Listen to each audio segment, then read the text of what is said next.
네, 작두신당의 정정은입니다. 자, 우리가 지금 또 이렇게 여러 가지 신에 대한 호칭이나 명호나 이런 거에 대해서 또 혼돈이 들어올 때가 있습니다. 흔히 이제 저희들 같은 만신들 보고 보살님이라고 말씀을 하시고, 또 절을 다니시다 보면 절에서 또 오래된 노보살님 이렇게 표현을 하시죠. 그분들 보고. 근데 보살이란 말이 언제부턴가 사람들에게 좋은 이미지보다는 조금 나쁜 이런 생각을 가지고 있는 것 같아요. 만약에 우리가 길을 지나가다가 한 50대 중년쯤 되신 어떤 여자분 보고 보살님 부르면은요, 화부터 내실걸요. 그러니까 그건 뭐냐 하면 원뜻을 또 몰라서 그렇게 되지 않나 이래 보거든요. 사실은 우리가 보살이라는 칭호를 하는 거는요, 남자도 아니고 여자도 아니다. 우리가 관세음보살도 있고 문수보살도 있고, 그죠? 절법으로 보시면. 그리고 뭐 또 저희 같은 제자들 보고도 또 보살, 여기도 보살 이래 얘기를 하시는데, 이 보살은 남자도 아니고 여자도 아니다. 그래서 이분들은 이미 성비에 대해서 초월을 했다. 그리고 이분들은 이미 생가사에 대해서도 크게 연연함이 없다라고 보시는 거거든요.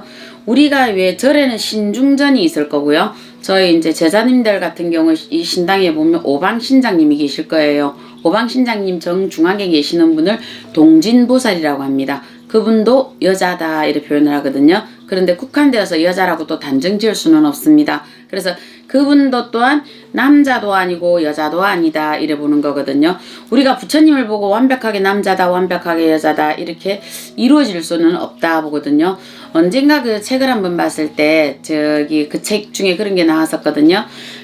이 양반이 보살의 공부를 이제 기회를 받아서 열심히 하시던 남자분이었었는데, 그분이 어느 날 소를 만난 적이 있어요. 그래서 소가, 이 사람 배가 고프니까 소가 사람을 먹으려고 했을 때 그 양반이 그랬거든요. 네가 나를 먹고 너는 다음에는 굳이 이렇게 육식을 하지 말고 살아가거라. 살생의 죄가 너무나도 크다. 그러니 너는 이렇게 살지 말거라고 그분이 직접 자기 몸을 내어줬었거든요.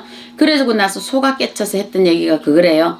나는 내내 생생 나의 자손들이 태어난다 하더라도 육식을 절대 하지 않겠다.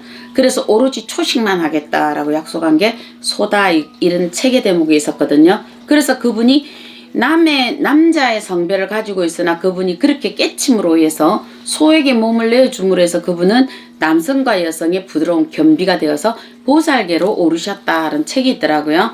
그가 마찬가지로 우리가 보살이라 칭호를 하시는 거는 그분에게는 너무 인자함만 있는 게 또 보살님은 아닙니다. 왜 그러냐면 잘한 거에 대해서는 명백하게 그 선을 껐습니다. 그러나 못했던 거라 하여서 이 양반 보고 무조건 애워사지는 않습니다. 우리가 흔히 보살이라 보면 이래도 좋다 저래도 좋다 무조건 우리가 안아드리고, 보살님은 신은 이렇게 우리들을 무조건 허물이 있어도 안아줄 거야 라고 생각을 하시거든요. 그런데 그거는 착각이다 보시면 돼요.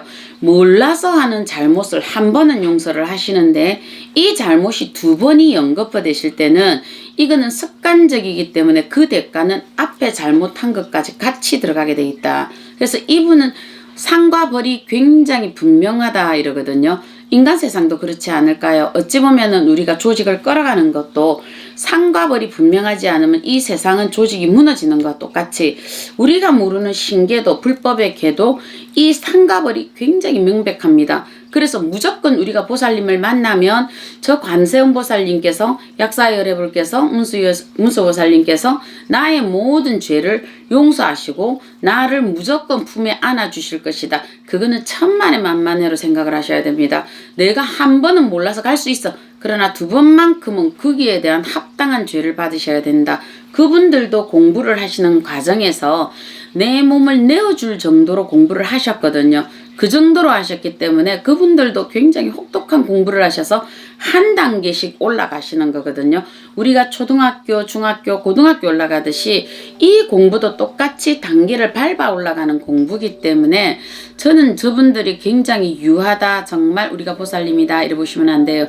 그래서 사실적으로 보살님이라는 칭호를 받을 정도면 그분은 어마어마한 공부가 되어 있다. 세상의 공사가 분명하고 세상에 그 사람은 모든 것을 초월해져 있고 세상을 보는 것에서 불쌍하다고 안아드리지 않을 것이고 세상을 보는 것에서 저 사람이 나빴다고 그 자리에서 이 사람을 바로 잡아가지 않을 것이다. 이게 보살이거든요. 그런 호칭을 들을 자가 들었었을 때는 그거는 우러러 칭하는 칭호가 될 것이고, 그런데 그 칭호가 나와 맞지 않다 보니 보살님 부르면 바로 화부터 내는 거 아닐까 이래 보거든요. 뭐 우리가 손님들을 만날 때도 여러 가지입니다. 손님들이 어떤 칭호를 할까요? 물론 저보고도 보살님 이렇게 하실 때도 있고요, 선생님 할 때도 있고요, 원장님 할 때도 있고요, 무슨 호칭이 제 마음대로 가요. 하여튼 그런데 그거는 중요하지 않아요. 보살이면 어떻고 선생님은 어때? 그거는 중요하지 않다. 그러나 그 소리를 들을 자격이 나에게 과연 있는가라고 가다 한 번씩 많이 생각하는 말이 보살님이라는 칭호였습니다.